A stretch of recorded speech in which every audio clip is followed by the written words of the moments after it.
Hello, in this video I will show you how to enable Google Assistant to work on lock screen on Redmi Pad Pro.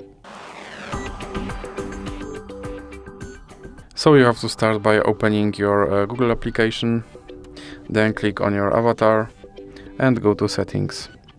Now click on Google Assistant and here click on Hey Google and voice match, and now click here to enable Hey Google.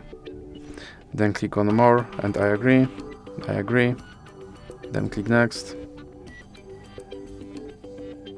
click next again and then click I agree. Then click on retrain voice match model. Okay Google, what's the weather tomorrow? Okay Google, set a timer for 5 minutes.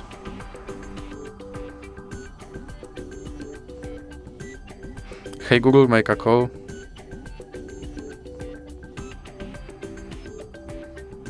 Hey Google, remind me to water my plants every Monday. Now click next, then click next again and click I agree. Now click back and then click on lock screen and make sure that this first option stays on.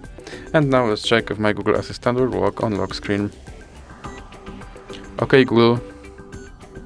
And as you can see, my Google Assistant works on lock screen. So that's it for this video. If you liked it, please remember to leave a like and subscribe.